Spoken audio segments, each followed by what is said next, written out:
दोस्तों नमस्कार। उम्मीद कर रहा हूँ आप सब लोग अच्छे होंगे। तो लॉज ऑफ मोशन सीरीज का आज हमारा 10th एपिसोड है एंड पिछले एपिसोड्स में हम न्यूटन्स लॉज को समझ चुके हैं एंड कुछ स्पेशल फोर्सेस को हम डिस्कस कर रहे थे, जिसमें हम नॉर्मल फोर्स को देख चुके हैं कि नॉर्मल फोर्स जो है वो क्या होता है, ग्रेविटेशनल फोर्स क्या होता है, उस चीज़ को हम ऑब्जर्व कर चुके हैं। आज हम एक नए फोर्स की तरफ बढ़ेंगे, दैट इज टेंशन फोर्स। तो टेंशन को जरा देखते हैं कि टेंशन फोर्स क्या होता है। अब ये जो टेंशन फोर्स है, ये आप जो खुद टेंशन लेते हुए वो वाली टेंशन नहीं है दोस्तों, ये स्ट्रिंग के अंदर जो टेंशन आती है ये वो वाली टेंशन है। इसको हम कैलकुलेट करेंगे कि कितनी टेंशन स्ट्रिंग के अंदर आएगी। ठीक है, अब स्ट्रिंग के अंदर टेंशन क्यों आएगी ये भी अपने को समझना है, और डायरेक्शन क्या होगी टेंशन की।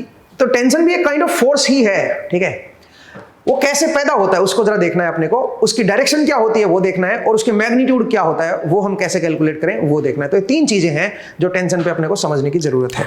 तो चलिए जरा सबसे पहले देखते हैं कि ये कहां से आती है, क्यों आती है, वो जरा समझते हैं। मान लीजिए मेरे पास एक सरफेस है और इस सरफेस पे मैंने क्या किया है, कोई ब्लॉक रखा है। यहां पे मान लीजिए मेरे पास कोई ब्लॉक है, m मास का ब्लॉक है, और इसके साथ मैंने कोई स्ट्रिंग अटैच कर दिया यहां पे, और इस स्ट्रिंग के ऊपर मैं F फोर्स लगा रहा हूं इस तरफ, F फोर्स लगा रहा हूं इस तरफ। और ये जो स्ट्रिंग है मेरे पास, ये स्ट्रिंग मैं मान रहा हूं मासलेस है। मासलेस स्ट्रिंग कौन सी होती है, जिसका मास 0 हो जाए। ठीक है, हालांकि आगे चल के आप जरा ना मास मैसिव स्ट्रिंग को भी पढ़ोगे, वो भी आपको पढ़ाएंगे, उनमें चीजें थोड़ी डिफरेंट होगी। फिलहाल मैं मान लेता हूं कि मासलेस स्ट्रिंग है ये स्ट्रिंग इस ब्लॉक के साथ अटैच्ड है, और इस स्ट्रिंग के ऊपर मैं इधर फोर्स लगा रहा हूं। तो अब देखते हैं कि टेंशन कैसे आती है, खिंचाव कैसे आता है स्ट्रिंग के अंदर, क्यों आता है वो जरा समझते हैं सबसे पहले। तो अगर मैं न्यूटन सेकंड लॉ की बात करूं तो न्यूटन सेकंड लॉ कहता है कि किसी भी बॉडी के ऊपर जो नेट फोर्स होगा that must be equal to उस बॉडी का मास इनटू एक्सेलरेशन, अगर मास मेरा कांस्टेंट है तो। ये हमारा न्यूटन सेकंड लॉ होता है। अब अगर आप ध्यान से देखें यहां पे, मास तो स्ट्रिंग का 0 है, अगर क्योंकि न्यूटन सेकंड लॉ में स्ट्रिंग के ऊपर लगा रहा हूं, तो स्ट्रिंग के ऊपर लगाऊंगा तो स्ट्रिंग का मास तो मेरा क्या हो गया, 0 हो गया। तो इसका मतलब स्ट्रिंग के ऊपर जो नेट फोर्स आना चाहिए वो क्या आना चाहिए, वो तो 0 आना चाहिए भाई। अब नेट फोर्स स्ट्रिंग के ऊपर 0 कैसे आएगा, तो उसके लिए हम क्या करेंगे बताओ जरा। उसके लिए एक बार स्ट्रिंग को अलग से निकालो। स्ट्रिंग के ऊपर एक फोर्स तो इधर लग रहा है F, अब इसके नेट फोर्स को 0 कैसे बनाओगे, उसका तो सिर्फ एक ही तरीका है कि यहां पे एक और फोर्स दिखा दो F, तभी तो स्ट्रिंग के ऊपर नेट फोर्स 0 हुआ। तो इसका मतलब है जब भी किसी स्ट्रिंग को ब्लॉक के साथ अटैच करोगे, तो जब आप इसको इधर से खींचोगे तो इस स्ट्रिंग के दूसरे सिरे पे इस तरफ उतना ही फोर्स आ जाएगा, सो दैट इसके ऊपर नेट फोर्स क्या हो जाए, 0। अब आप सोचिए कोई स्ट्रिंग को दोनों तरफ से खींच रहे हो आप, तो इसका मतलब क्या होगा, इसका मतलब वो स्ट्रिंग टाइट हो जाएगी, टाइट हो जाएगी तो उसके अंदर टेंशन आ जाएगी, उसके अंदर खिंचाव आएगा, खिंचाव आएगा तो उसके अंदर एक टेंशन फोर्स क्रिएट हो जाएगा। तो इस तरीके से टेंशन फोर्स स्ट्रिंग में आता है। अब वो टेंशन फोर्स दिखाएं कैसे, वो कैसे काम करता है। तो एक तरह से जो टेंशन होता है वो भी एक फोर्स की तरह ही होता है, वो भी एक टेंशन को अकेला टेंशन मत बोलिए, टेंशन फोर्स बोलिए, ये टेंशन फोर्स है। अब ये कैसे एक्ट करेगा तो वो जरा देखते हैं। यहां पे अगर आप ध्यान से देखें तो यहां पे आप एक्शन रिएक्शन पेयर से आप सोचिए। एक्शन रिएक्शन पेयर क्या कहता है, इस स्ट्रिंग के ऊपर F फोर्स इधर लग रहा है, स्ट्रिंग के ऊपर ये ब्लॉक जो है F फोर्स इधर लगाएगा, तभी तो इसके ऊपर नेट फोर्स 0 बनेगा। बिकॉज़ ये फोर्स लगाने वाला बंदा कौन है, ये फोर्स लगाने वाला बंदा मास ही तो है, ब्लॉक ही तो है। तो ये ब्लॉक जो है ये स्ट्रिंग को इधर खींचेगा F फोर्स से। तो आप सोचिए एक्शन रिएक्शन क्या कहती है, एक्शन रिएक्शन कहती है कि अगर स्ट्रिंग को मास F फोर्स से खींच रहा है तो स्ट्रिंग मास को क्या करेगी, फिर आगे की तरफ खींचेगी। ठीक है, तो स्ट्रिंग जो है वो इस मास को आगे की तरफ खींचेगी। अब सवाल यह है कि स्ट्रिंग, इसका मतलब इस ब्लॉक के ऊपर फोर्स लगाएगी, और स्ट्रिंग का जो फोर्स होता है उसी फोर्स को हम टेंशन फोर्स बोलते हैं। ठीक है, तो इसका मतलब जो टेंशन आएगी यहां पे स्ट्रिंग के अंदर, यहां पे टेंशन फोर्स आ जाएगी, और वो जो टेंशन होगा वो टेंशन इस ब्लॉक को आगे की तरफ खींचेगा। ठीक है, तो यहां पे एक तरह से आप ये समझिए कि टेंशन क्या होती है, टेंशन वो फोर्स होता है जो स्ट्रिंग के अंदर आता है, जो स्ट्रिंग की वजह से लगता है, आप ये समझ लीजिए, उस फोर्स को हम टेंशन फोर्स बोल देते हैं। ठीक है, तो ये स्ट्रिंग जो है मास के ऊपर, ब्लॉक के ऊपर फोर्स लगाएगी, उस फोर्स को हम टेंशन फोर्स बोल देंगे, आप ये समझ लीजिए। जो फोर्स होगा वो टेंशन फोर्स के बराबर ही होगा। जो स्ट्रिंग के अंदर टेंशन आ रखी है, खिंचाव आ रखा है, तनाव आ रखा है, उतना ही फोर्स से जो स्ट्रिंग है वो ब्लॉक को खींचेगी। सिंपल भाषा में आप इस तरह से समझिए। ठीक है, अब 2-3 मुद्दे उठते हैं। हमें ये तो पता चल गया कि स्ट्रिंग के अंदर खिंचाव क्यों आएगा, स्ट्रिंग के अंदर टेंशन क्यों आएगी, ये अपने को पता चल गया है। अगला मुद्दा है कि इसकी डायरेक्शन क्या होगी। जो टेंशन आती है, स्ट्रिंग के अंदर जो खिंचाव आता है और उससे जो फोर्स पैदा होता है, जो जिसके साथ वो स्ट्रिंग कनेक्ट होती है, जो एक्सटर्नल चीजों के साथ जो कनेक्ट होती है स्ट्रिंग, तो उन एक्सटर्नल चीजों पे जो फोर्स लगता है उस स्ट्रिंग में जो टेंशन आई है उसकी वजह से, उस फोर्स की डायरेक्शन किधर होगी, ये अपने को देखना है। और दूसरा अपने को देखना है कि उसका मैग्नीट्यूड क्या होगा, कितने मैग्नीट्यूड का वो टेंशन फोर्स जो है वो एक्सटर्नल, जो स्ट्रिंग के साथ जो एक्सटर्नल चीजें कनेक्ट हैं उनके ऊपर कितने मैग्नीट्यूड का वो टेंशन फोर्स लगाएगी स्ट्रिंग। ये चीजें अपने को समझनी है।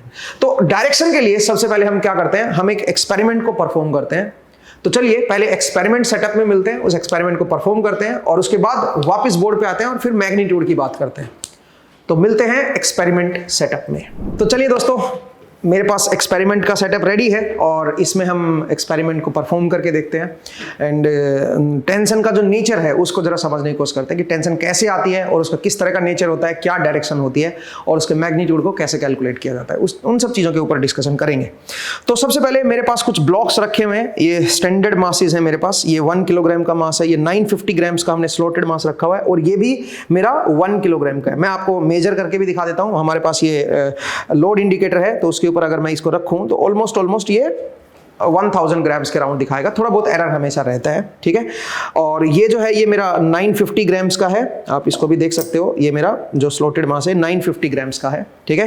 तो थोड़ा बहुत ऊपर नीचे रहता है भाई, ठीक है। और ये भी मेरा 1 किलोग्राम का ब्लॉक है, ठीक है।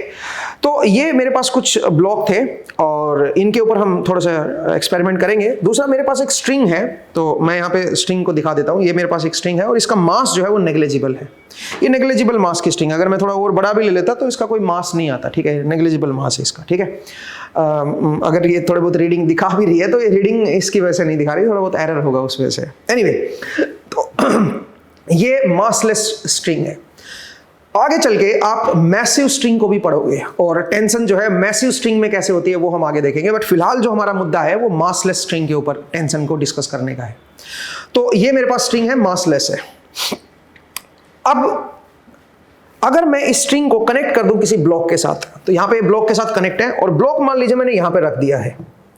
तो जैसे मैंने ब्लॉक को यहां पे रखा, ऑब्वियसली यहां पे जो नीचे वाला कॉन्टेक्ट है, जो मेरा टेबल है उसके साथ इसने कांटेक्ट बनाया है, उस कांटेक्ट पे एक फ्रिक्शन फोर्स काम कर रहा है और फ्रिक्शन फोर्स इसको मूव करने से रोकेगा एक लेवल तक। अगर मैं यहाँ पे एक फोर्स बढ़ाना शुरू कर दूं इस पे, तो एक लेवल तक वो इसको मूव नहीं करने देगा। और अगर मैंने फोर्स को ज्यादा ही बढ़ा दिया तो फिर ये क्या होगा, ये ब्लॉक भी आपका मूव होना शुरू हो जाएगा। तो इसका मतलब यहाँ पे जो फ्रिक्शन है वो इसको होल्ड कर रहा है, वो इसको अपोज कर रहा है आगे जाने से, वो इसको रोक रहा है। ब्लॉक के ऊपर फ्रिक्शन पीछे की तरफ लग रहा है।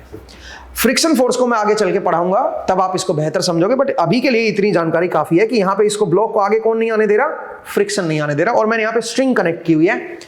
अब मैं क्या कर रहा हूं, ये स्ट्रिंग मासलेस है, इस स्ट्रिंग के ऊपर मैं आगे की तरफ एक फोर्स लगा रहा हूं और आप देख पा रहे होंगे कि फिलहाल जो फोर्स है वो ब्लॉक को मूव नहीं कर पा रहा है, ठीक है। बिकॉज वो फोर्स जो है वो फ्रिक्शन फोर्स से कम है।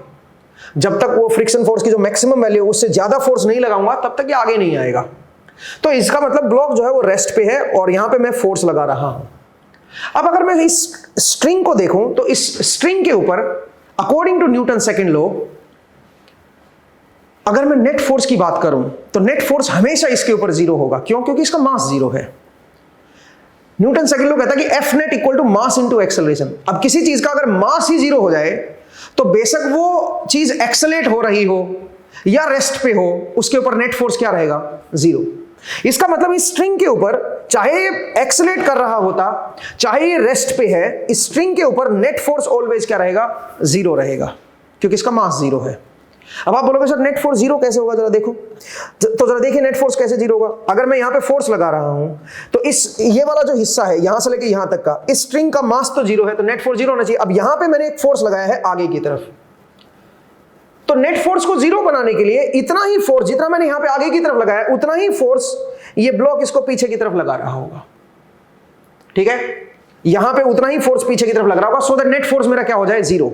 इसका मतलब इस स्ट्रिंग पे दोनों तरफ से फोर्स लग रहा है। इधर वाला हिस्सा इसको इधर लगा रहा है, इधर वाला हिस्सा इसको इधर लगा रहा है। तो इससे क्या होगा, स्ट्रिंग मेरी टाइट हो जाएगी। स्ट्रिंग के अंदर एक टाइटनेस आ जाएगी, इसके अंदर एक खिंचाव आ जाएगा और उस खिंचाव को इंग्लिश में क्या बोलते हैं, टेंशन। तो इसका मतलब स्ट्रिंग के अंदर एक टेंशन आ जाएगा। तो आप पहले तो ये समझिए कि टेंशन क्यों आती है, क्योंकि तनाव आ रहा है उसके ऊपर, खिंचाव आ रहा है, दोनों तरफ से फोर्स लग रहा है उसके ऊपर, नेट फोर्स उसके ऊपर जीरो करना है। तो एक तरफ से अगर इधर फोर्स लग रहा है, दूसरी तरफ से भी इधर फोर्स लगेगा, तभी तो नेट फोर्स उसके ऊपर जीरो होगा ना, ठीक है। तो उस वजह से क्या होगा बताओ, उसके अंदर एक टेंशन आ जाएगी। Now the question is, tension का डायरेक्शन किधर होगी? तो उसको देखने के लिए दो तीन चीजें हैं जिनसे आप समझ सकते हो, आप लॉज ऑफ मोशन से भी समझ सकते हो, बट एक बेसिक अंडरस्टैंडिंग अगर मैं बताऊं तो बेसिक अंडरस्टैंडिंग क्या कहती है? बेसिक अंडरस्टैंडिंग कहती है कि स्ट्रिंग की जो नेचुरल टेंडेंसी है वो जीरो टेंशन में रहने की होती है। वो तनाव किसी को भी पसंद नहीं है, खिंचाव किसी को भी पसंद नहीं है। तो स्ट्रिंग भी ऐसी चीज है, उसको अपनी नेचुरल जो स्टेट है उसमें रहने की टेंडेंसी होती है। इसका मतलब ये हुआ कि जब आप इसके ऊपर इधर फोर्स लगा रहे थे, तो इधर ये जब आप इधर फोर्स लगा रहे थे तो स्ट्रिंग क्या बोल रही थी? स्ट्रिंग बोलेगी कि आप इधर वाले इस मेरे हाथ को बोलेगी कि जनाब तुम मेरे अंदर खिंचाव बढ़ा रहे हो और मुझे खिंचाव पसंद नहीं है, मुझे नेचुरल स्टेट पसंद है। तो मेरे हाथ के ऊपर ये जो स्ट्रिंग है इधर की तरफ फोर्स लगाएगी। इसका मतलब यहां पे जो टेंशन की जो डायरेक्शन होगी वो इस तरफ होगी।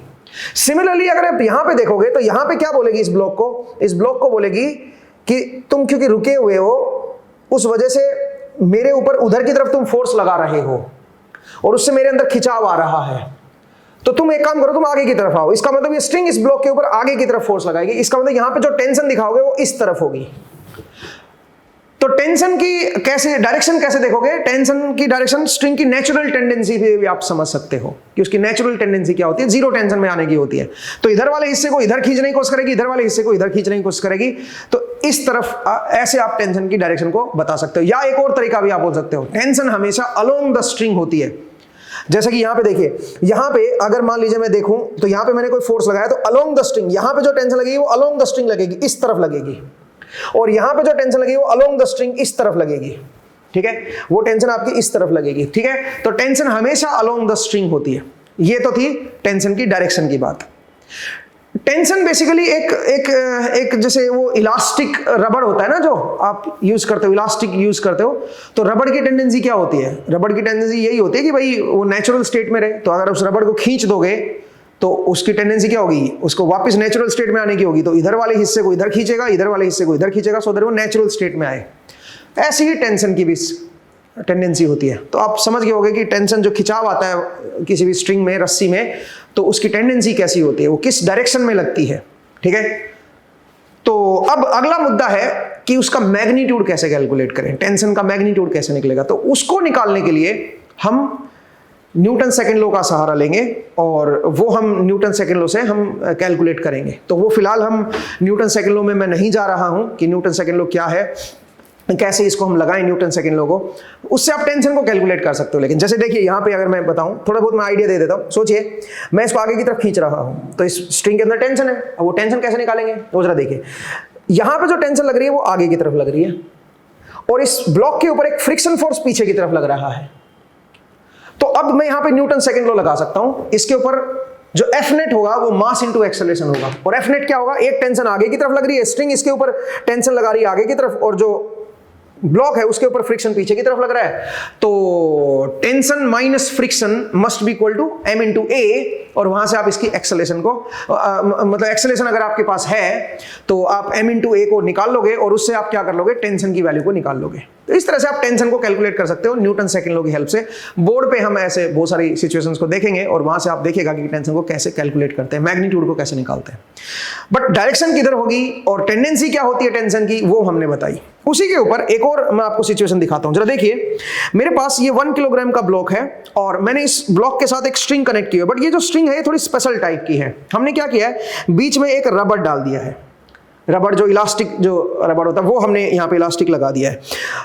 उससे हम नेचर को समझ पाएंगे कि टेंशन का जो नेचर होता है वो किस तरह का होता है। तो जरा देखिए, मैं क्या कर रहा हूं, मैं यहाँ पे एक फोर्स लगा रहा हूं ऊपर की तरफ। तो जैसे मैंने यहाँ पे फोर्स लगाया ऊपर की तरफ, आप देखिए ये स्ट्रेच हुआ है। ऐसे स्ट्रिंग भी होती है, स्ट्रिंग के अंदर भी तनाव आता है। हालांकि आपको दिखता नहीं है वो, क्योंकि वो ये ज्यादा इलास्टिक नहीं है, इसकी इलास्टिसिटी बहुत कम है, तो ये इसमें खिंचाव इतना ज्यादा दिखता नहीं है आपको। बट ये भी थोड़ा बहुत तो खिंचाव इसके अंदर हमेशा आएगा। वैसे हम जो जितने भी हम यहाँ पे पढ़ेंगे उसमें हम मान के चलेंगे कि स्ट्रिंग की लेंथ जो चेंज नहीं हो रही है, बट इसकी जो चेंज ना भी हो लेंथ, बट भी खिंचाव तो आया ना इसके अंदर। अगर मैं इसके अंदर एक इलास्टिक को देख लूंगा तो उस खिंचाव को आप इजीली देख भी सकते हो। तो आप देखिए यहां पे देखो एक खिंचाव आ रहा है, जैसे मैं ऊपर की तरफ फोर्स बढ़ा रहा हूं तो इस पूरे हिस्से पे नेट फोर्स क्या होना चाहिए, जीरो। इवन इसके ऊपर भी नेट फोर्स जीरो होना चाहिए क्योंकि इसका मास जीरो है। तो इसके ऊपर अगर नेट फोर्स जीरो है तो आप क्या बोलोगे, आप बोलोगे जितना फोर्स इसको ऊपर लग रहा है उतना ही फोर्स इसके नीचे लग रहा होगा, तो उसी की वजह से तो इसमें खिंचाव आ रहा है। और अगर मैं फोर्स को बढ़ाते जाऊंगा ऊपर वाले फोर्स को तो उतना ही फिर नीचे भी तरफ भी फोर्स बढ़ता जाएगा, तो उससे क्या होता जाएगा, खिंचाव आपका बढ़ता चला जाएगा। ठीक है, और उससे आप देख पा रहे होंगे कि ये ऊपर की तरफ जाते चले जा रहे हैं। लेकिन ये लिफ्ट नहीं हो रहा है, ये लिफ्ट इसलिए नहीं हो रहा है बिकॉज जो ऊपर फोर्स में लगा रहा हूं वो फोर्स इनफ नहीं है इसको लिफ्ट करने के लिए, वो mg से ज्यादा होना चाहिए तभी ये लिफ्ट करेगा। अब जो फोर्स मैं यहां पे लगा रहा हूं वही फोर्स यहां पे ट्रांसफर हो जाएगा वाया दिस स्ट्रिंग। क्यों ट्रांसफर हो रहा है, अब जरा सोचिए, लॉजिकली जरा सोचिए क्यों ट्रांसफर हो रहा है। ये देखो फिलहाल सब चीज रेस्ट पे है, यहां पे जो मैंने फोर्स लगाया ऊपर की तरफ वो फोर्स यहां पे ट्रांसफर हो गया ऊपर की तरफ, उतना ही फोर्स जो है वो टेंशन यहां पे आ गई है, उतनी ही जो टेंशन है वो यहां पे आ गई है। जो फोर्स मैंने यहां पे लगाया, अगर मैं मैग्नीट्यूड आपको मैं बताता कि कैसे मैग्नीट्यूड निकालते हैं, अगर आप उसके लिए थोड़ा बहुत आइडिया लगा सकते हो तो यहां पे आप मैग्नीट्यूड भी निकाल सकते हो टेंशन का। तो वो टेंशन यहां पे ऊपर की तरफ एक्ट कर रही है इस जगह पे, और वो टेंशन का जो मैग्नीट्यूड है वो F के बराबर है। वो आगे चल के बोर्ड पे देखेंगे कि कैसे हम उसको कैलकुलेट करते हैं। तो यहां पे मैं क्या कर रहा हूं, मैं यहां पे कोई फोर्स लगा रहा हूं, ठीक है, तो उतनी ही इस स्ट्रिंग के अंदर टेंशन आ गई है। जितना फोर्स मैंने ऊपर की तरफ लगाया उतना ही इसके अंदर फिलहाल टेंशन है, ये रुका हुआ है सिस्टम अभी, तो उतनी ही इसके अंदर टेंशन है। तो वो टेंशन यहां पे लग रही है ऊपर की तरफ इस हिस्से पे, और यहां पे मुझे वो नीचे की तरफ खींच रही है। तो नेट फोर्स इसके ऊपर तो जीरो हो गया, और इस ब्लॉक के ऊपर यहां पे टेंशन ऊपर की तरफ एक्ट कर रही है, और वो F के बराबर है जितना मैं फोर्स इसके ऊपर लगा रहा हूं। और F क्योंकि mg से छोटा है तो यहां पर जो टेंशन लग रही है वो mg से छोटी है, तो ब्लॉक जो है लिफ्ट नहीं हुआ। कब तक लिफ्ट नहीं होगा, जब तक ये वाला जो फोर्स है वो मेरा mg से बड़ा ना हो जाए। ठीक है, इस स्ट्रिंग का मास क्योंकि जीरो है तो आप ये मान सकते हो कि ये सारा का सारा फोर्स यहां पे एक्ट कर गया है, ये सारा का सारा फोर्स यहां पे एक्ट कर रहा है, इस ब्लॉक पे एक्ट कर रहा है, क्योंकि इसका मास तो जीरो ही है ना। ये तो सिर्फ एक तरह से कनेक्टिविटी को बता रही है, आप ऐसे भी आप समझ सकते हो। ठीक है, तो चलिए जरा देखिए, तो मैं F को धीरे धीरे बढ़ा रहा हूं और आप देखिए ब्लॉक उठ नहीं रहा क्योंकि जो F है वो mg से कम है, लेकिन इस स्ट्रिंग के अंदर टेंशन बढ़ती जा रही है, तभी तो इलोंगेट हो रहा है, टेंशन बढ़ती जा रही है, टेंशन अब जाके लिफ्ट हुआ है। अब जरा देखिए, अब ये ब्लॉक जो है वो लिफ्ट हो गया है, इसका मतलब अब जो F है ये mg के बराबर है, और इस स्ट्रिंग को F4 से मैं ऊपर खींच रहा हूं, तो ये ब्लॉक क्या कर रहा है, ये इसको F4 से ही नीचे खींच रहा है। ठीक है, सो दैट इसके ऊपर नेट फोर्स मेरा जीरो हो जाए, समझ रहे हो, F4 से ही उसको नीचे खींच रहा है। तो इसका मतलब इस स्ट्रिंग के अंदर क्या आ गई है, टेंशन आ गई है। ऊपर वाला भी F नीचे खींच रहा है, नीचे वाला भी नीचे से F से खींच रहा है, तो इसके अंदर टेंशन आ गई है। इस टेंशन का मैग्नीट्यूड कैसे निकालेंगे, मैग्नीट्यूड आप न्यूटन सेकंड लॉ से निकालोगे। ठीक है, वो आप इवन आप न्यूटन सेकंड लॉ अगर आप लगाना चाहो तो आप लगा भी सकते हो। यहां पे देखो वाई डायरेक्शन में ब्लॉक मेरा रेस्ट पे है, और यहां पे टेंशन ऊपर की तरफ लग रही है, और mg इसके ऊपर नीचे की तरफ लग रही है, तो नेट फोर्स जीरो होना चाहिए।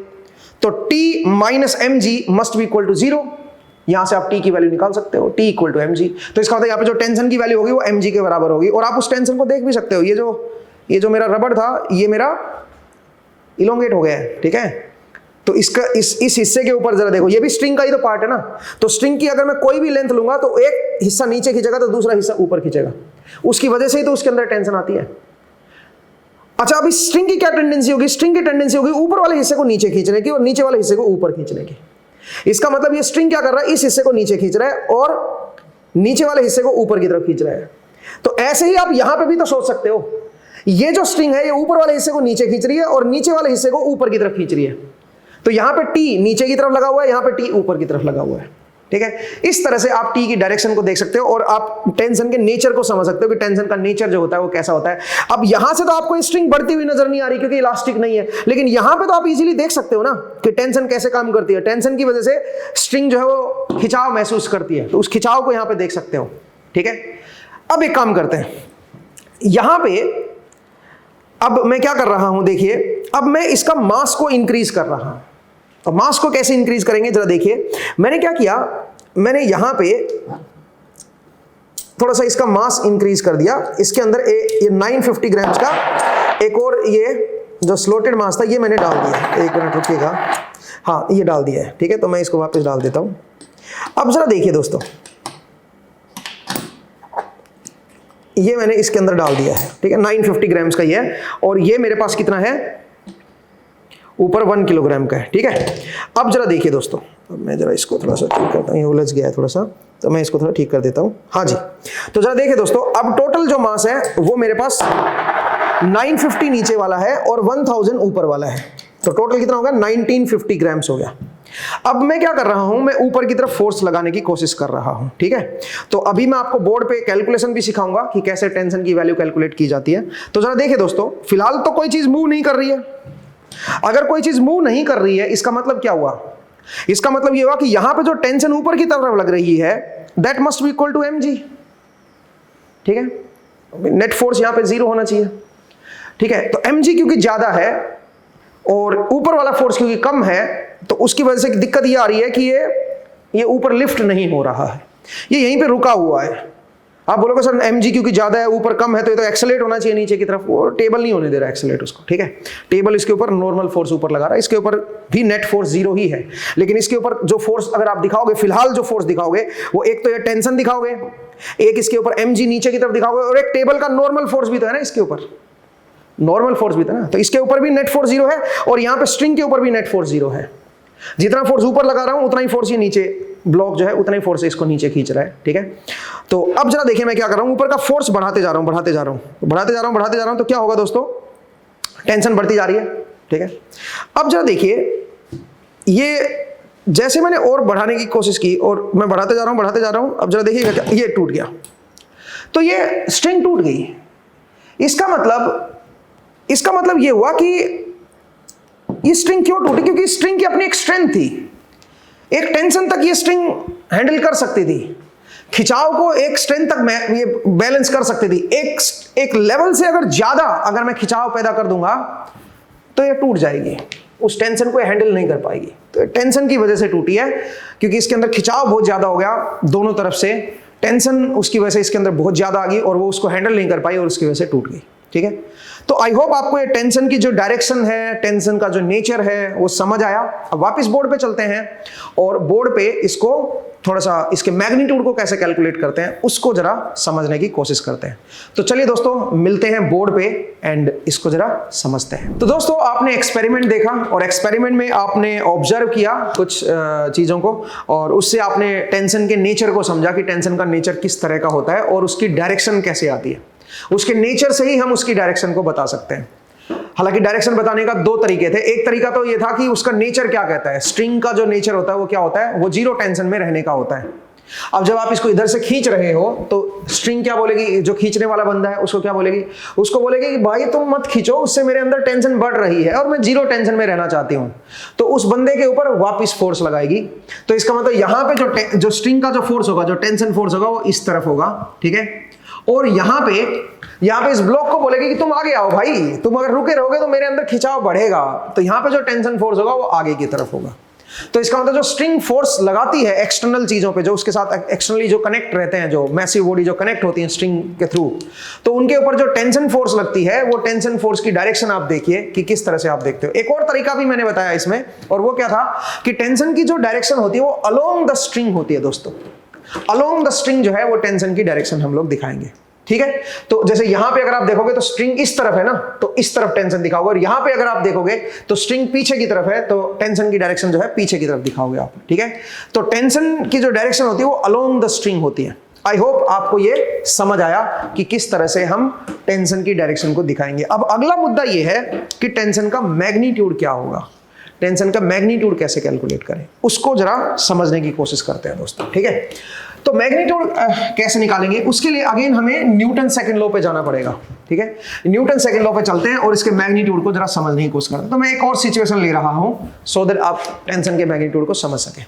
सोचिए मेरे पास एक पुली है, ठीक है। यहां पे मेरे पास एक पुली है और यहां पे हमने एक मैसिव बॉडी ले ली, कोई मास ले लिया, ठीक है। इस मास को मैं m1 ले लेता हूं, ठीक है। और यहां पे एक और मास है मेरा और इसको मैं m2 ले लेता हूं, इसको मैं m2 ले लेता हूं। तो अब जरा देखिए, अगर मैं बोलूं कि m1 जो है वो बड़ा है मेरा m2 से, m1 बड़ा है m2 से, और ये स्ट्रिंग से कनेक्ट है भाई, ये दोनों मास जो है वो आया स्ट्रिंग कनेक्ट है। तो एक चीज आप याद रखिएगा जो टेंशन होती है वो पूरे स्ट्रिंग में हर जगह सेम दिखाएंगे भाई, ठीक है, हर जगह सेम दिखाएंगे टेंशन को। इसका मतलब क्या हुआ, सेम मतलब सेम का क्या मतलब है, जरा देखिए। अगर आपने जो पिछला जो हमने अभी अभी रब किया है, अगर उस चीज को देखा हो, जैसे ये ब्लॉक लगा हुआ था और इस ब्लॉक के साथ ये स्ट्रिंग कनेक्ट थी, यहाँ पे ना, यहाँ पे स्ट्रिंग अटैच थी, तो हमने बोला था कि इस पे अगर F फोर्स लगाऊंगा तो नेट फोर्स तो स्ट्रिंग के ऊपर 0 होना चाहिए। तो 0 होने के लिए अगर एक फोर्स इधर F लग रहा है तो उतना ही फोर्स इधर लगना चाहिए F। तो अगर आप स्ट्रिंग का कोई भी हिस्सा देखोगे, कोई भी हिस्सा देख लो, छोटे से छोटा हिस्सा भी देख लो, उस हिस्से पे भी जो फोर्स इधर लग रहा है उतना ही फोर्स इधर लगना चाहिए, सो दैट उसके ऊपर नेट फोर्स क्या रहे, 0 रहे। इसका मतलब स्ट्रिंग के हर हिस्से पे जो खिंचाव होगा वो बराबर होगा, जो तनाव होगा वो बराबर होगा, ठीक है। ये चीज आपको ध्यान रखनी है, ठीक है ना। तो यहां पे भी अगर आप देखें तो स्ट्रिंग जो है वो ऐसे कनेक्टेड है, ठीक है, और स्ट्रिंग का मास 0 लेके चल रहा हूं मैं, मासलेस स्ट्रिंग लेके चल रहा हूं। तो यहां पे हर पॉइंट पे जो टेंशन की वैल्यू होगी वो बराबर होगी, बट डायरेक्शन बदलेगी भाई, डायरेक्शन डिफरेंट होगी, डिपेंड करेगा कौन सी जगह पे डायरेक्शन को देख रहे हो आप, ठीक है। तो जरा देखिए दोस्तों, अब मैग्नीट्यूड को कैसे कैलकुलेट करें। डायरेक्शन तो हम ऑलरेडी देख चुके हैं, अब फिर से अगर एक बार डायरेक्शन को देखें तो जरा देखो, इस स्ट्रिंग में खिंचाव आ रहा है, नीचे की तरफ फोर्स लग रहा है ना, mg लग रहा है इधर, इधर m1g लग रहा है, इधर m2g लग रहा है, तो वो स्ट्रिंग को नीचे की तरफ खींच रही है। तो इसका मतलब इस स्ट्रिंग की लेंथ जो है उसमें टेंशन बढ़ रही है, उसमें खिंचाव बढ़ रहा है, तो उसकी टेंडेंसी क्या होगी, टेंशन की टेंडेंसी होगी कि इस ब्लॉक के ऊपर की तरफ लगे, सो दैट उस खिंचाव को क्या किया जा सके, कम किया जा सके।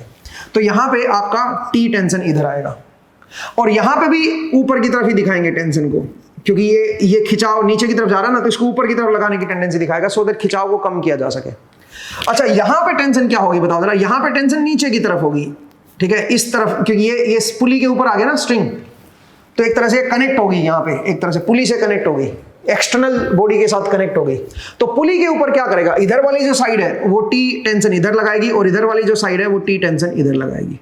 इधर वाली जो ये वाली जो स्ट्रिंग है ये इस साइड को नीचे की तरफ खींचेगी, सो दैट जो इलोंगेशन उसको कम किया जा सके, जो खिंचाव है उसको कम किया जा सके। समझ रहे हो आप मेरा पॉइंट। तो इस तरह से आप जो है टेंशन को दिखा सकते हो, या फिर आप ये भी कह सकते हो कि टेंशन अलोंग द स्ट्रिंग होती है। तो यहाँ पे जो स्ट्रिंग है ऊपर की तरफ है तो ऊपर की तरफ आएगा, यहां से अगर स्ट्रिंग देखोगे तो नीचे की तरफ है तो नीचे की तरफ दिखा दो टेंशन। सिमिलरली यहाँ पे देखो, यहाँ पे स्ट्रिंग जो है ऊपर की तरफ है तो ऊपर की तरफ दिखा दो, यहाँ पे स्ट्रिंग जो नीचे की तरफ है तो नीचे की तरफ दिखा दो। तो इस तरह से आप टेंशन को दिखाओगे। अब अगला मुद्दा ये उठता है कि इसके मैग्नीट्यूड को कैसे हम देखें, क्योंकि M1 M2 से बड़ा है, तो इसका मतलब ये ब्लॉक नीचे की तरफ जा रहा होगा और ये ब्लॉक ऊपर की तरफ जा रहा होगा और एक्सेलरेट हो रहा होगा, तो एक्सेलरेशन मेरी डाउनवर्ड होगी, एक्सेलरेशन मेरी इस ब्लॉक की डाउनवर्ड होगी, और वही एक्सेलरेशन इसकी भी आएगी। ये आप कंस्ट्रेंट मोशन में पढ़ चुके हो, ठीक है। जो एक्सेलरेशन इसकी होगी वही एक्सेलरेशन इसकी भी होगी, क्योंकि हम मान के चल रहे हैं कि स्ट्रिंग की जो लेंथ है वो कांस्टेंट है, वो स्ट्रेचेबल स्ट्रिंग नहीं है, स्ट्रेच नहीं हो रहा है, ठीक है, वो कांस्टेंट है स्ट्रिंग। तो इसकी एक्सेलरेशन a डाउनवर्ड है, तो इसकी एक्सेलरेशन a क्या होगी, अपवर्ड होगी, ठीक बात है। अब यहां पे हम न्यूटन सेकंड लॉ लगा के टेंशन का मैग्नीट्यूड कैलकुलेट कर सकते हैं। कैसे कैलकुलेट करेंगे जरा देखिए दोस्तों। तो अगर मैं इस ब्लॉक का फ्री बॉडी डायग्राम बनाऊं, तो फ्री बॉडी डायग्राम बनाता हूं जरा M1 का। तो फ्री बॉडी डायग्राम बनाओगे तो कैसे दिखाओगे बताओ। ये मेरा पास है मास M1, और इसका अगर मैं फ्री बॉडी डायग्राम बनाऊं तो इसके ऊपर कौन कौन से फोर्स लग रहे हैं। एक तो mg फोर्स लग रहा है डाउनवर्ड, m1g फोर्स लग रहा है भाई, ठीक है, m1g फोर्स तो मेरा डाउनवर्ड लग रहा है, और एक टेंशन फोर्स इसके ऊपर की तरफ लग रहा है। मैं इसको एक पार्टिकल की तरह ट्रीट कर लेता हूं, इसको रिजिड बॉडी नहीं मान रहा हूं, पार्टिकल की तरह मान रहा हूं। तो इसको आप डॉट से भी दिखा सकते हो, सिंगल डॉट से भी दिखा सकते हो, ठीक है। और उस पॉइंट पे एक mg लग रहा है और उसी पॉइंट पे एक टेंशन भी लग रहा है, क्योंकि ये स्ट्रिंग जो है वो टेंशन फोर्स लगा रही है, और इन दोनों का जो रिजल्टेंट है वो क्या है बताओ जरा। ये नीचे की तरफ एक्सेलरेट हो रहा है, तो नेट फोर्स डाउनवर्ड डायरेक्शन में क्या होगा, नेट फोर्स डाउनवर्ड डायरेक्शन में होगा mg minus t, that must be equal to mass into acceleration in downward direction, m1 into a मेरी डाउनवर्ड है ना, तो इसलिए मैंने डाउनवर्ड फोर्स, तो m इंटू a भी डाउनवर्ड आएगा, तो इसलिए मैंने डाउनवर्ड नेट फोर्स को देखा है, क्योंकि ये मेरा डाउनवर्ड आ रहा है ना, तो इसलिए ये भी डाउनवर्ड होना चाहिए ना इधर भी। तो डाउनवर्ड क्या बनेगा, m1g माइनस टी। तो यहां से t की वैल्यू आप कैलकुलेट कर सकते हो दोस्तों। t की वैल्यू क्या आएगी, m1 into a, m1 into g minus m1 into a। ये मेरे पास क्या आ जाएगी दोस्तों, ये मेरे पास टेंशन की वैल्यू आ जाएगी। अगर आपके पास एक्सेलरेशन है तो आप टेंशन को कैलकुलेट कर सकते हो, ठीक है, अगर आपके पास एक्सेलरेशन की वैल्यू है तो।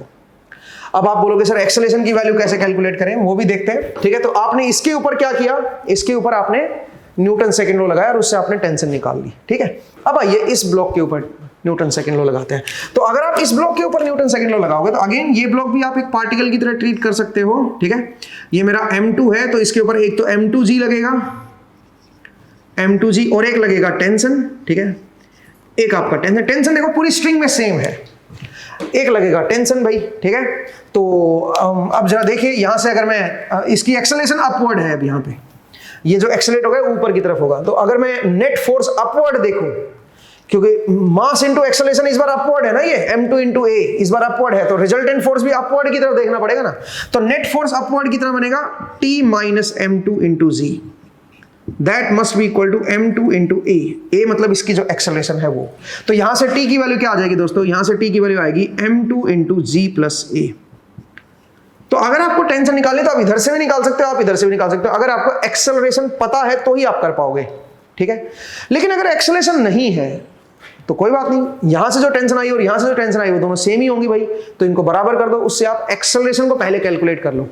अगर आपको एक्सेलरेशन नहीं पता है तो कैसे कैलकुलेट करोगे, ये t और ये t दोनों बराबर ही है भाई, बराबर है तो इनको इक्वल रख दो। तो आप क्या करो, क्या बोलोगे, m1 into G minus a, ये तो यहां से आ गया tension, that must be equal to m2 into g plus a। तो यहां से अगर मैं एक्सेलरेशन को निकालूं तो एक्सेलरेशन का जो कोफिशिएंट आएगा वो आएगा m1 प्लस m2, और बराबर के इधर क्या बनेगा, g into m1 minus m2। एक बार देख लो भाई सही लिखा है क्या मैंने। तो यहां से जो एक्सेलरेशन मेरे पास आएगी दोस्तों वो बन जाएगी g into m1 minus m2 divide by m1 plus m2। ये मेरे पास क्या आएगी, ये मेरे पास एक्सेलरेशन आएगी दोस्तों। एक बार एक्सेलरेशन की वैल्यू आ गई, वो एक्सेलरेशन यहां पे पुट कर दो, आपके पास टेंशन भी आ जाएगी कि कितनी टेंशन है, स्ट्रिंग के अंदर क्या टेंशन है। ठीक है, तो आप देखिए कि किस तरह से हम ऐसी सिचुएशन को सोल्व करेंगे, टेंशन का जो मैग्नीट्यूड है उसको हम कैसे कैलकुलेट करेंगे।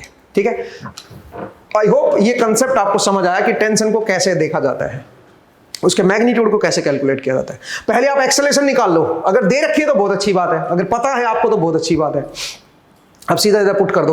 अगर नहीं पता है तो यहां से टेंशन निकालो, यहां से टेंशन निकालो, दोनों बराबर ही आ गई, बराबर आ गई तो वहां से एक्सेलरेशन आ जाएगी। अब ये जो एक्सेलरेशन है वो मैं यहां पे पुट कर दूंगा तो उससे मेरे पास क्या आ जाएगा, टेंशन, या फिर यहां पे पुट कर दो, एक ही बात है, तो उससे मेरे पास टेंशन आ जाएगी कि इस स्ट्रिंग के अंदर कितनी टेंशन है। आई होप आपको ये समझ आया। अब एक काम करते हैं, अब अगर मैं यहां पे पूछूं कि ये जो स्ट्रिंग लगी हुई है जिसके साथ ये पुली कनेक्ट है, अगर इसमें टेंशन की बात करूं तो वो कितनी होगी। तो आप जरा खुद सोचिए, ये जो स्ट्रिंग है इसको नीचे की तरफ खिंचाव महसूस हो रहा है, तो यहां पे ये ऊपर की तरफ टेंशन लगाएगी, और ऊपर जो सीलिंग लगी हुई है उसके ऊपर क्या होगा, ऊपर से नीचे की तरफ खिंचाव महसूस करेगी। मतलब जो टेंशन फोर्स लगेगा वो ऊपर वाले इस पे स्ट्रिंग की वजह से नीचे की तरफ लगेगा, और नीचे वाले पुली पे ऊपर की तरफ लगेगा। और इसको आप टी मत बोलिए, इसको आप T1 बोल दीजिए। ये भी T1 है, ये भी T1 है मेरा। ठीक है, तो T1 की क्या वैल्यू बनेगी फिर। तो अगर मैं इस पुली के लिए सोचूं तो इस पुली का अगर मैं फ्री बॉडी डायग्राम बनाऊं तो इस पुली पे यहां पे जो फोर्स लग रहा है स्ट्रिंग की वजह से वो लग रहा है T1, और यहां पे लग रहा है T, और यहां पे भी लग रहा है T। सही है, तो इसका मतलब ये हुआ कि T1 must be equal to 2T। T1 की वैल्यू क्या हो जाएगी, 2T। तो 2T की वैल्यू आप कैलकुलेट कर लो भाई। ठीक है, T तो आपको पता ही है, इसको डबल से 2 से मल्टीप्लाई कर दो, और A की वैल्यू जो आई है वो पुट कर दो, तो इससे क्या हो जाएगा आपका 2T, या फिर ये T और ये T ऐड ही कर दो। ठीक है, हालांकि ऐड करने कोई फायदा नहीं, A की वैल्यू पुट कर दो भाई। ठीक है, तो वैल्यू पुट करोगे तो सेम ही है यार, ये और ये तो बराबर ही है ना। तो खैर आप अगर पुट करोगे तो T1 की वैल्यू क्या हो जाएगी, 2 टाइम्स ऑफ T, और T की वैल्यू क्या है, m2 into G plus A। आप ये वाला रख दो, चाहे वो वाला रख सकते थे, एक ही बात है।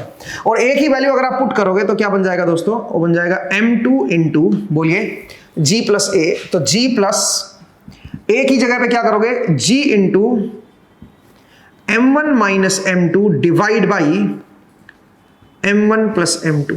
इस तरह से आप जो है इसको रख सकते हो। यहां से G मेरा कॉमन आ जाएगा तो ये बन जाएगा 2G इंटू, जरा देखिए यहां से बनेगा m2 इंटू, ये G कॉमन आ गया, और यहां से अगर आप एलसीएम लोगे तो m1 प्लस m2 यहां पे आ जाएगा, और m1 माइनस m2 यहां पे आएगा, तो 2m1 बच जाएगा यहां पे, 2m1 divide by m1 plus m2। एक बार देख लीजिए भाई सही लिखा है क्या मैंने। ठीक है, आई थिंक मैंने सही लिखा है, ठीक है। तो यहां से क्या बन जाएगा दोस्तों, यहां से t की जो वैल्यू आएगी that will be equal to 4m1 m2 into G divide by m1 plus m2, ठीक है, ये आएगा। एक बार चेक कर लो फिर से, मैं एक बार फिर से चेक कर लेता हूं। तो ये आएगा m2 इंटू जी प्लस ए, तो m2 और इसको डबल भी करना है ना, फिर 2t भी तो करना है, t1 must equal to 2t, ठीक है।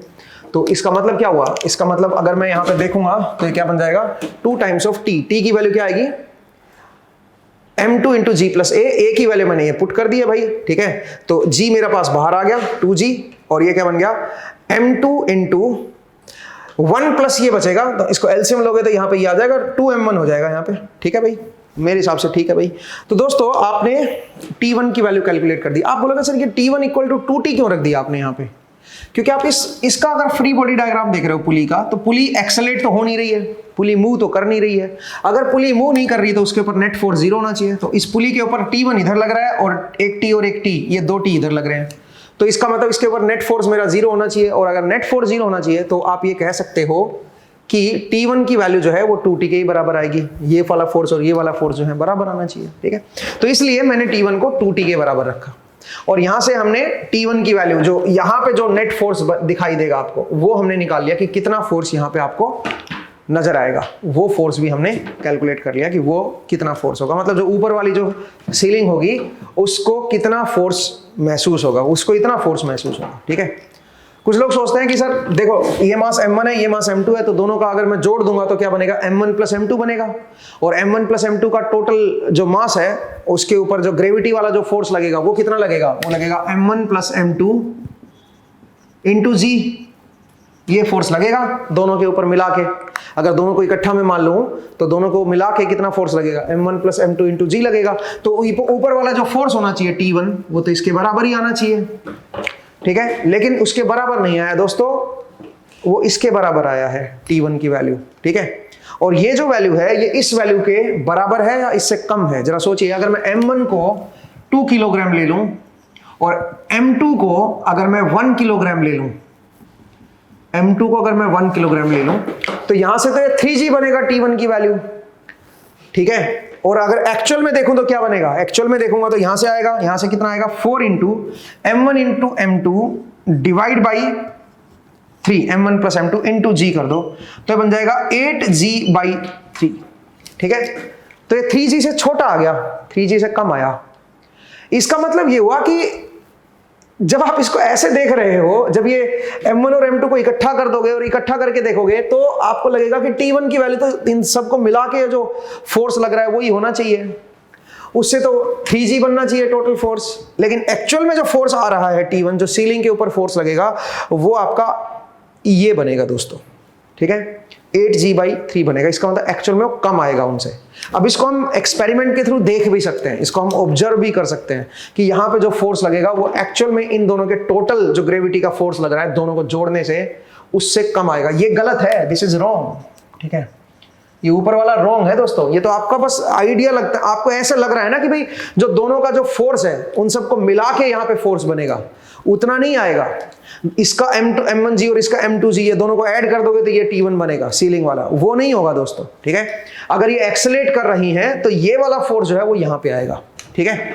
तो मुझे उम्मीद है आपको ये कैलकुलेशन जो है समझ आई कि कैसे हम यहाँ पे फोर्सेस को कैलकुलेट करेंगे, एंड न्यूटन सेकंड लॉ की हेल्प से टेंशन को हम कैसे कैलकुलेट करेंगे कि टेंशन की वैल्यू क्या आएगी। तो सबसे पहले आप एक्सेलरेशन को कैलकुलेट कर दो न्यूटन सेकंड लॉ से, एक्सेलरेशन की वैल्यू यहाँ पे पुट करके फिर टेंशन निकाल दो, और टेंशन की वैल्यू अगर एक बार आ गई है स्ट्रिंग के अंदर तो फिर आप ये ऊपर जो सीलिंग के ऊपर जो फोर्स लगेगा वो भी आप निकाल सकते हो, जो t1 है उसकी वैल्यू भी आप कैलकुलेट कर सकते हो, ठीक है। अब हमने जो एक्सपेरिमेंट देखा दोस्तों, उस एक्सपेरिमेंट में हमने देखा कि एक केस में स्ट्रिंग टूट गई थी। वो स्ट्रिंग क्यों टूटी थी वो भी जरा समझने की कोशिश करते हैं। जरा देखिए दोस्तों, मैं इसको रब कर रहा हूं।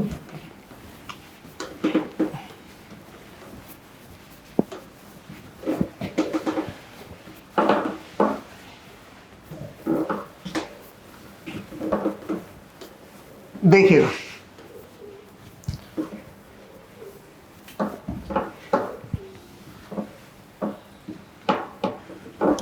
तो जो स्ट्रिंग है वो ब्रेक क्यों हुई थी उसको जरा डिस्कस करते हैं। जरा देखिए दोस्तों वो क्यों ब्रेक हुई थी। देखो हमारे पास एक ब्लॉक रखा हुआ था, ठीक है, और ये 1 किलोग्राम का ब्लॉक था और यहां पे मेरे पास स्ट्रिंग थी और मैं इसके ऊपर फोर्स को बढ़ाते जा रहा था, यहां पे एफ को बढ़ाते जा रहा था और ये ब्लॉक जो है ये टेबल पे रखा हुआ था। तो आप जानते हो कि जो फोर्स यहां पे होगा वही फोर्स से इस ये ब्लॉक, वही स्ट्रिंग के, सोचिए स्ट्रिंग के लिए अगर आप सोचोगे तो स्ट्रिंग के ऊपर जो यहां पे फोर्स ऊपर लग रहा है वही फोर्स यहां पे नीचे की तरफ ब्लॉक लगा रहा होगा इसको, ठीक है, according to Newton's second law, क्योंकि नेट फोर्स इसके ऊपर 0 होना चाहिए स्ट्रिंग के ऊपर, ठीक है। तो वही फोर्स आपका यहां पे लग रहा होगा। इसकी वजह से स्ट्रिंग क्या हो रही है, स्ट्रिंग के अंदर टेंशन आ रही है। अब अगर मैं टेंशन को दिखाऊं तो यहां पे मेरा ये टेंशन ऊपर की तरफ दिखाओगे और यहां पे जो टेंशन आएगी वो नीचे की तरफ दिखाओगे। तो इसका मतलब इस ब्लॉक का फ्री बॉडी डायग्राम बनाओगे तो इस ब्लॉक के ऊपर 2 फोर्स एक्ट कर रहे हैं।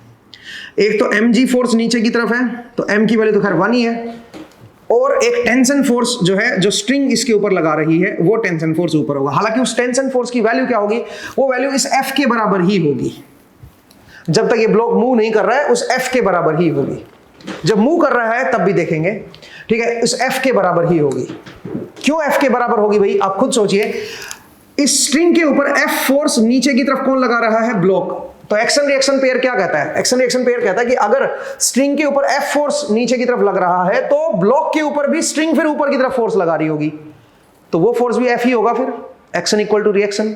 और स्ट्रिंग जो फोर्स लगाती है उसको हम टेंशन फोर्स बोलते हैं, तो इसका मतलब टेंशन की वैल्यू इस F के बराबर ही होगी।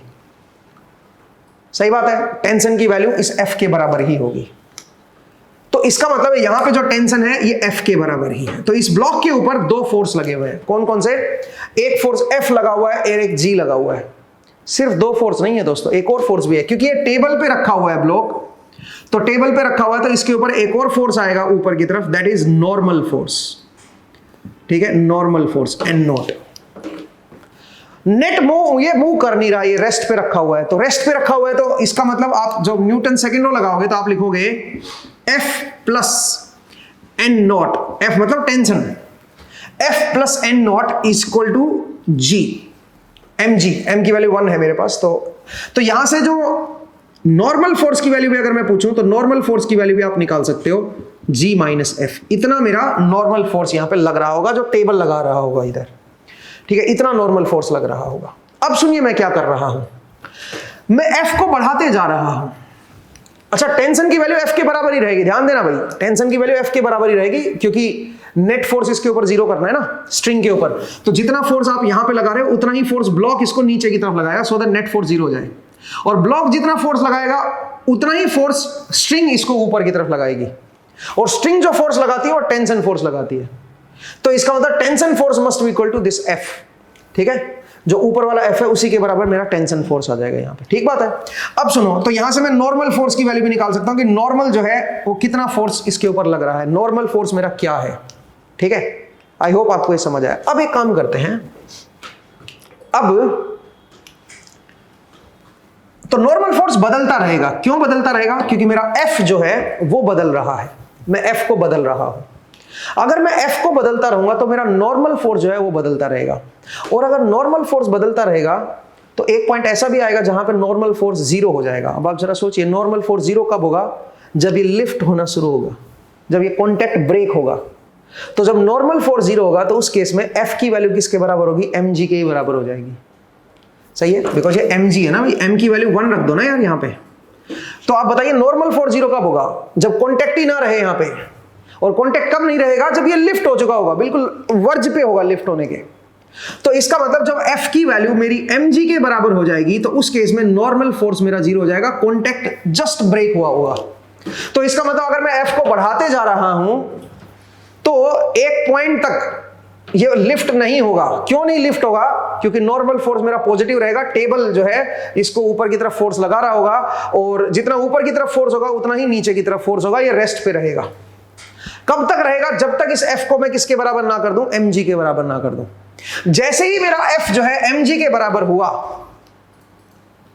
यहां उस इंस्टेंट पे टेंशन भी किसके बराबर हो जाएगी, mg के बराबर हो जाएगी। उसी इंस्टेंट पे टेंशन भी mg के बराबर हो जाएगी, नॉर्मल की जरूरत ही नहीं पड़ेगी आपको। अब टेबल जो है वो कोई नॉर्मल फोर्स नहीं लगाएगा, नॉर्मल फोर्स मेरा 0 हो जाएगा। सही है। अब इस पॉइंट के बाद देखिए, अगर F को मैंने फर्दर इंक्रीज कर दिया तो क्या होगा? अगर F मेरा फर्दर इंक्रीज हो गया तो अगेन यहां पे अगर यहां पे F फोर्स लगा रहा हूं तो यहां पे ब्लॉक भी F फोर्स नीचे की तरफ लगाएगा। नेट फोर्स इस पे तो जीरो ही होना चाहिए ना, स्ट्रिंग के ऊपर। तो स्ट्रिंग के ऊपर अगर मैं F फोर्स लगा रहा हूं तो ब्लॉक भी मेरा F फोर्स नीचे लगाएगा। और ब्लॉक क्योंकि स्ट्रिंग पे F फोर्स नीचे लगा रहा है तो स्ट्रिंग ब्लॉक के ऊपर क्या करेगी? ऊपर की तरफ फोर्स लगाएगी। और कितना लगाएगी? F के बराबर ही लगाएगी। इसका मतलब है इस ब्लॉक के ऊपर अभी भी क्या रहेगा? टेंशन फोर्स F के बराबर ही रहेगा। बेशक F मेरा बढ़ चुका हो mg से, उससे कोई फर्क नहीं पड़ेगा। बेशक F मेरा mg से बढ़ चुका हो, टेंशन की वैल्यू किसके बराबर आएगी? F के बराबर ही आएगी। क्योंकि जो टेंशन आती है वो फोर्स होता है जो स्ट्रिंग इस ब्लॉक के ऊपर लगाएगा, और स्ट्रिंग इस ब्लॉक के ऊपर स्टिल F लगाएगा। उसका कारण मैंने बता दिया ना, एक्शन रिएक्शन। पहले तो न्यूटन सेकंड लॉ लगाओ स्ट्रिंग के ऊपर, उससे आप ये देख लो कि ब्लॉक कितना फोर्स लगा रहा है स्ट्रिंग के ऊपर, F लगा रहा है, तभी तो इसके ऊपर नेट फोर्स जीरो आएगा। और जो ब्लॉक स्ट्रिंग के ऊपर लगा रहा है वही स्ट्रिंग क्या करेगी? ब्लॉक के ऊपर लगाएगी। तो ब्लॉक के ऊपर इसका मतलब वापस से F फोर्स ही लग रहा होगा। और इस बार F की वैल्यू क्या है? इस बार F की वैल्यू mg से ज्यादा है दोस्तों, और ये लिफ्ट हो चुका है अब। तो इसके ऊपर कोई कांटेक्ट वाला फोर्स तो और कोई है तो सरफेस का नॉर्मल फोर्स तो अब एक्ट नहीं करेगा, क्योंकि लिफ्ट हो चुका है, क्योंकि F की वैल्यू अब mg से बड़ी हो गई है। तो अब क्या होगा? अब ये एक्सेलरेट होगा ऊपर की तरफ। F minus mg is equal to ma, acceleration आएगी। F की जगह t लिख दो ना बेशक, t minus mg equal to ma। तो t की वैल्यू क्या हो जाएगी दोस्तों? t will be equal to m into g plus a। ये मेरा टेंशन आएगी और यही मेरा F के बराबर होगा। जो ऊपर फोर्स लगा रहा हूं मैं अब वो इसके बराबर होगा। ठीक है, अब जो टेंशन की वैल्यू है वो ये हो जाएगी। आई होप आपको समझ आया कि टेंशन जो है वो कैसे हम कैलकुलेट करेंगे यहां पे। ठीक है, तो देखिए इस केस में टेंशन कैसे कैलकुलेट होगी। अब इसका मतलब रस्सी के ऊपर टेंशन बढ़ती जा रही है, टेंशन बढ़ती जा रही है। अगर मैं F बढ़ाऊंगा तो रस्सी के ऊपर आप देखिए टेंशन मेरी जो है वो बढ़ती चली जाएगी। ठीक है, F बढ़ाने का मतलब क्या हुआ? F बढ़ाने का मतलब है टेंशन बढ़ाना, क्योंकि F के बराबर ही तो है टेंशन। अब आपने देखा कि एक और केस लिया हमने जिसमें हमने मास को इंक्रीज कर दिया। ठीक है, मास को हमने क्या कर दिया था? 1.95। ठीक है, दूसरा केस जरा देखिए जिसमें रस्सी ब्रेक हुई थी, वो जरा देखते हैं कि रस्सी क्यों ब्रेक हुई। क्योंकि रस्सी की अपनी एक स्ट्रेंथ है दोस्तों। अब यहां पे जो मास है वो है 1.95 किलोग्राम, तो इसके ऊपर एक g एक्ट कर रहा होगा, 1.95 इंटू जी, ये mg फोर्स होगा। एक इसके ऊपर क्या होगा? टेंशन फोर्स होगा जो F के बराबर होगा, और एक नॉर्मल फोर्स होगा n नॉट। तो ये फिलहाल रेस्ट पे है, मैं ऊपर वाला फोर्स बढ़ाते जा रहा हूं, ये रेस्ट पे है। तो अगर ये रेस्ट पे है तो आप क्या लिखोगे? आप लिखोगे t is equal to F. T की वैल्यू तो ऊपर वाला जो f होगा उसी के बराबर आएगी, and that must be equal to, t की वैल्यू अब आप कैलकुलेट कर सकते हैं, वो आएगी 1.95 into G minus N naught. ठीक है, न्यूटन सेकंड लॉ लगा दो ना यहाँ पे। न्यूटन सेकंड लॉ क्या कहता है? t plus N naught is equal to 1.95 into g. तो यहां से अगर आप t की वैल्यू निकालोगे तो बनेगा 1.95 into G minus N naught. ठीक है, ये मेरा t आ जाएगा, और t ही मेरा क्या होगा? जो ऊपर से मैं फोर्स लगा रहा हूं वो होगा। अब जरा देखिए, मैं फोर्स को बढ़ाते जा रहा हूं, ठीक है, तो टेंशन मेरी बढ़ती चली जाएगी। इधर वाला चीज बढ़ती जा रही है, तो इसका मतलब इधर वाली चीज भी बढ़ती जानी चाहिए। तो इसका मतलब एन नोट की वैल्यू क्या होती चली जाएगी? कम होती चली जाएगी। एन नोट की वैल्यू यहां पे नॉर्मल फोर्स की वैल्यू कम होती चली जाएगी जैसे जैसे मैं फोर्स को बढ़ाते जाऊंगा, और फोर्स को बढ़ाऊंगा तो टेंशन भी बढ़ेगी। अब क्या हुआ? अब जब मैं फोर्स को बढ़ाते जा रहा था, टेंशन बढ़ती जा रही थी स्ट्रिंग के अंदर, लेकिन स्ट्रिंग की एक स्ट्रेंथ है ना भाई, एक स्ट्रेंथ तक ही स्ट्रिंग जो है उस टेंशन को बर्दाश्त कर सकता है। ये लिफ्ट कब होता? जरा सोचिए, ये लिफ्ट तब होता जब टेंशन की वैल्यू जो है या F की जो वैल्यू है वो कितनी हो जाती? 1.95 जी के बराबर हो जाती। नॉर्मल फोर्स अगर जीरो हो जाता, इसका मतलब जब मैं मेरा फोर्स जो है या टेंशन जो है इसके बराबर हो जाती, तब ये ब्लॉक जो है लिफ्ट होना शुरू हो जाता है। बट एक दिक्कत है, इतनी टेंशन को रस्सी हैंडल नहीं कर सकती, इसलिए इससे पहले ही, ब्लॉक उठने से पहले ही क्या हो गया बताओ? जैसे जैसे मैं फोर्स को बढ़ाते जा रहा था, एक पॉइंट ऐसा आया जिस पॉइंट पे रस्सी क्या होगी? ब्रेक हो गई, क्योंकि इतने तक तो टेंशन जा ही नहीं पाई ना। उससे पहले ही रस्सी क्या होगी? ब्रेक होगी, उसको उठा ही नहीं पाई, लिफ्ट ही नहीं कर पाई।